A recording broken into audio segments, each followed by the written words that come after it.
Assalamu alaikum warahmatullah. Welcome to Learn Qur'anic Arabic Easily, and we will learn inshallah part 2 of lesson 1. We finished part 1 of lesson 1 last week. Now inshallah we will do part 1 and we'll do part 2 of lesson 1. The learning objective for the entire course is to learn Arabic grammar and vocabulary to get access to the Quran.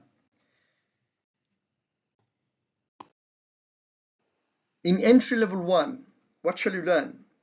We will learn firstly basic Arabic grammar, not in details, meaning of 10 short surahs including Surah Al-Fatiha, and meaning of at least 50% words of the Quran. As you might be surprised knowing that there are 125 words of the Quran which you learn them and then you will be able to get access to the meanings of more than 50% of the entire vocabulary of the Quran.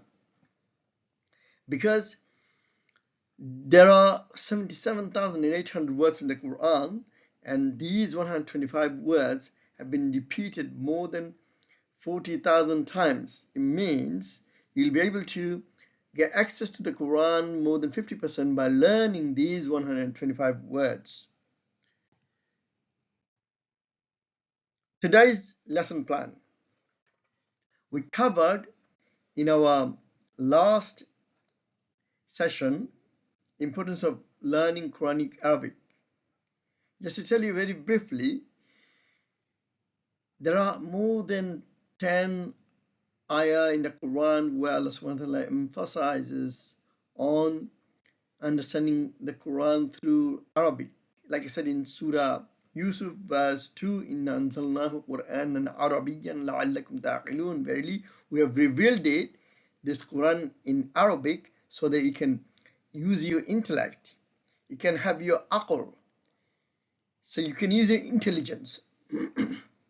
Arabic is such a language that needs intellect. That's why you need to ponder over. In Surah Muhammad, verse 24, Allah subhanahu wa ta'ala says, أَفَلَا يَتَدَبَّرُونَ الْقُرْآنَ عَلَىٰ قُلُوبٍ أَقْفَالُهَا. Do they not ponder over the Quran, or are there locks upon their hearts? It means, if you do not ponder over the verses of the Quran, do not think over the verses of the Quran, what is the reason for the revelation?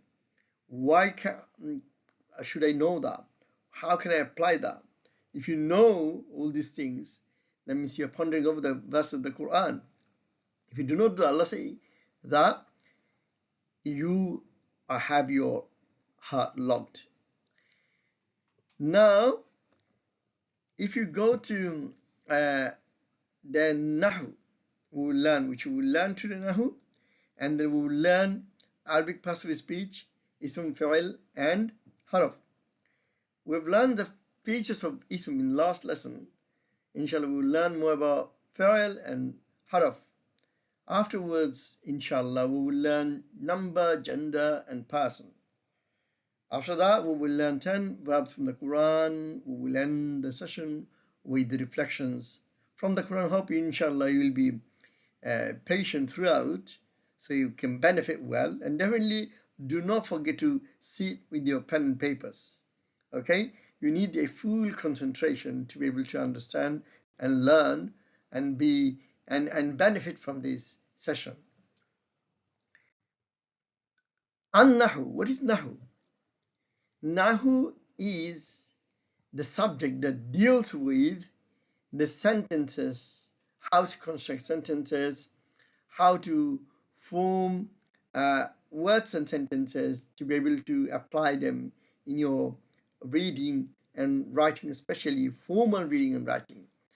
It teaches how to join a noun, verb, and particle to form a correct sentence, as well as what the i'rab, condition of the last letter of a word, should be.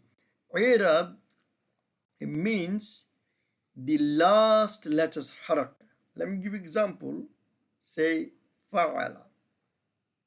All right.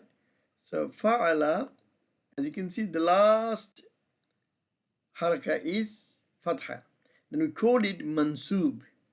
This is i'rab. When you see, for example, in another word, another example is kitabun. All right, kitabun. As you can see here, the last haraka is dammatain, double damma. So this is marfu'un. So this is how you're going to say. And then if you say fi kitabi, fi kitabi, because of fi, it has changed this haraka to kasra. Then we call it majroor. This is how you can learn. All right. After Nahu, we will learn morphology or sarf. What is morphology? Morphology is the study of roots and patterns and the effects that they have on meanings of words. Meaning, if you conjugate a verb, fa'ala, fa'ala, fa'ala he did, fa'ala, they too did, fa'alu, they all did. So you conjugate, and definitely you form these verbs according to their tenses. All right. So this is called morphology. The study of it is called morphology, in brief. Now let's go to the parts of speech. As we know that there are 8 parts of speech in English. In Arabic, there are 3 parts of speech. What are they? Ism, noun, fi'l, verb, and harfun.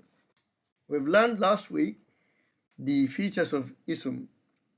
We will inshallah have a recap on that, and afterwards we'll go to fi'l. Ism is when you understand the meaning of a word without combining it with another word. So for example, if you say here baitun, all right, a house, so you don't need to look for another word to be able to make sense. So baitun itself makes sense, and it does not have a tense. You don't need to relate it to a tense like madi, past, mudari, present, to be able to understand the meaning of it, to be able to have a make sense of it. All right. Now, name of a person is definitely a name of a person or a place, like in English, and can never have tanween or al at the same time. So it cannot say al qalamun. You cannot say al qalamun. This is wrong. We've got al in it. However, you can definitely say qalamun, a pen. So you have to say either qalamun or al qalamu, the pen. So this is the rule that you need to remember about the features of noun, and definitely you can go back and then review this slide to be able to learn more. Definitely don't forget to take notes of them. All right, let's move on. Fi'l. What is a fi'l? Meaning of a fi'l can be understood without combining the with another word. So for you to understand, for example, qara'a, to read or he read. All right, qara'a. You don't necessarily go to another word to join it to be able to make sense. Qara'a means he read or to read. So it makes sense by itself. And it has 2 verbs. And we apply, according to our lessons, one of these 2 verbs. In our speaking, in our reading, writing, in our usage, we use one of these 2 tenses, depending on the situation. So it has either madi, meaning past tense, or mudari', meaning present tense. or you can also say perfect or imperfect. So you must have one of these two tenses. This is verb. And then it denotes action definitely. And number 4, can never have a tanween or an al. So don't mix up with the noun. It cannot have tanween and al together. No, it cannot have tanween and al at all. So you cannot say al-qara'a, doesn't make sense. You can say qara'an separately. So it won't make sense. So example, look and see, fa'ala, to do, fataha, to open, nasara, to help, and so forth. After the harfun, it is the kalima or word which means it cannot be understood without joining an ism or fa'al or both.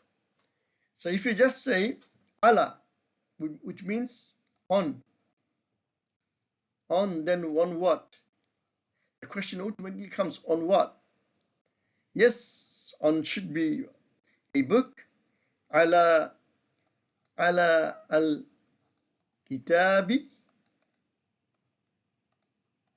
That makes sense.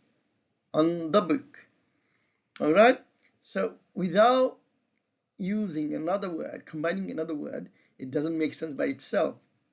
So fi al-bayti, in the house. Fi al-bayti. So it needs another word to be able to make sense. So this is harf. Now look at the map. In English, what we say noun, pronoun, adjective, adverb, and interjection, all are in Arabic ism. Noun, ism. And the verb that we use in English is the verb in Arabic, فعل. And conjunction, which we say and, but, or, so in English, and preposition in, on, at, by, all these in Arabic are particles, harfun. So that's all today.